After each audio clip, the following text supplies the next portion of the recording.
अजीज़ तलबा व असातिज़ा कराम, अस्सलामु अलैकुम वरहमतुल्लाहि वबरकातुहू। स्टेम इंटरनेशनल पब्लिशर्स में खुशामदीद। आज हम किड्स इस्लामियात बराए जमात पंजुम बाब हफ्तुम इस्लामी तालीमात और असर हाजिर के तकाज़े, जिसका उन्वान पौधों और दरख्तों की अहमियत है। डियर स्टूडेंट्स, आज हम इस सबक की मश्क को तफसीलन हल करेंगे। मश्क हल करने के लिए आप सब अपनी अपनी किताबें खोलिए। मश्क, दुरुस्त अल्फाज का इंतखाब करके खाली जगह पुर करें। दरख्त और पौधे अल्लाह ताला की अजीम खाली जगह हैं। दुरुस्त जवाब नेमत। सहाबा कराम रज़ी अल्लाह ताला अन्हुम खाली जगह की नीयत से शजरकारी का ख़ास एहतमाम फरमाते थे। दुरुस्त जवाब सदक़े। नबी करीम ख़ातमुन नबिय्यीन सल्लल्लाहु अलैहि वसल्लम ने खाली जगह में भी दरख्तों के काटने से मना फरमाया। दुरुस्त जवाब हालत जंग।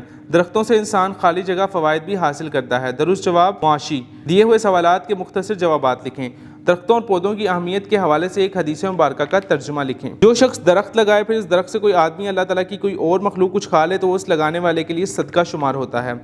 ग्लोबल वार्मिंग किसे कहते हैं? पौधे और दरख्त ना सिर्फ गर्मी की शिद्दत को रोकते हैं बल्कि फ़िज़ाई आलूदगी को भी कम करते हैं। दरख्तों की कसरत से माहौल साफ़ सुथरा और मौसम ठंडा रहता है। जिन इलाकों में दरख्त ज़्यादा तादाद में मौजूद होते हैं वहाँ सैलाब का ख़तरा बहुत कम होता है। दरख्त कहत और खुशहाली से भी महफूज रखते हैं। दरख्तों और पौधों की मौजूदगी लोगों को कैसे सेहतमंद बनाती है? दरख्त ना सिर्फ हमारे माहौल को साफ़ सुथरा रखते हैं बल्कि हमें बहुत सी सहूलियात भी फराहम करते हैं। इंसान ना सिर्फ उगने वाली जड़ी बूटियों से फ़ायदे हासिल करते हैं बल्कि मुख्तलिफ़ इक़साम के फलों से भी लुत्फ़ अंदोज़ होते हैं। ज़मीन पर काश्तकारी के मुतल्लिक़ नबी करीम ख़ातमुन नबिय्यीन सल्लल्लाहु अलैहि वसल्लम का क्या इरशाद पाक है? अगर तुम में से किसी के हाथ में खजूर का पौधा हो और क़यामत आ जाए तो उससे पहले तुम वो पौधा ज़रूर लगाओ। दिए हुए सवालात के तफसीली जवाबात लिखें। इस्लामी तालीमात की रोशनी में पौधों और दरख्तों की अहमियत लिखें। दरख्त और पौधे अल्लाह ताला की अजीम नेमत हैं। ये ज़मीन पर रहने वाले तमाम जानदारों ख़ुसूसन इंसानों के लिए अशद ज़रूरी हैं। ज़मीन की खूबसूरती और ज़रूरियात ज़िंदगी को पूरा करने के लिए पौधे और दरख्त अहम तरीन ज़रिया हैं।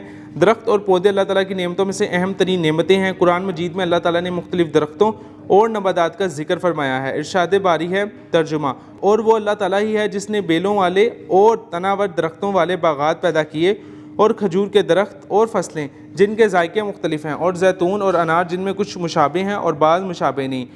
जब उन पर फल लग जाए तो तुम उसे खाओ। पौधे और दरख्त हमें ज़िंदा रहने के लिए ऑक्सीजन मुहैया करते हैं। अल्लाह ताला ने दरख्तों के ज़रिए इंसानों के लिए बहुत सी चीज़ें उगाई हैं। पौधों और दरख्तों की हिफाजत और निगहदाश्त इस्लामी तालीमात की रोशनी में तहरीर करें। दरख्तों और पौधों की इसी अहमियत के पेश नज़र दीन इस्लाम में दरख्त, पौधे और फसलें वगैरह उगाने पर जोर दिया गया है। शजरकारी करना हज़रत मोहम्मद रसूलुल्लाह ख़ातमुन नबिय्यीन सल्लल्लाहु अलैहि वसल्लम की सुन्नत मुबारक है। आप ख़ातमुन नबिय्यीन सल्लल्लाहु अलैहि वसल्लम ने अपने दस्ते मुबारक से खजूर के पौधे लगाए और अपनी उम्मत को भी शजरकारी करने का हुक्म दिया। नबी करीम ख़ातमुन नबिय्यीन सल्लल्लाहु अलैहि वसल्लम का फरमान है, जिसके पास ज़मीन हो वो उसमें खुद काश्तकारी करे या अपने मुसलमान भाई को काश्तकारी करने के लिए दे। इरशाद नबवी सल्लल्लाहु अलैहि वसल्लम है, अगर तुम में से किसी के हाथ में खजूर का पौधा हो और क़यामत आ जाए तो उससे पहले तुम वो पौधा ज़रूर लगाओ। आप ख़ातमुन नबिय्यीन सल्लल्लाहु अलैहि वसल्लम की तालीमात में ना सिर्फ पौधे लगाने बल्कि पौधे लगाकर उनकी हिफाजत करने के भी अहकामात मिलते हैं।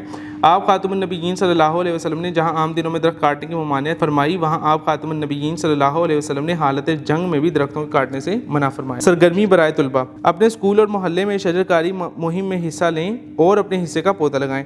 रहनुमाई असातिज़ा, तलबा को पौधों और दरख्तों की अहमियत पर मबनी कोई दस्तावेज़ी फ़िल्म दिखाएं।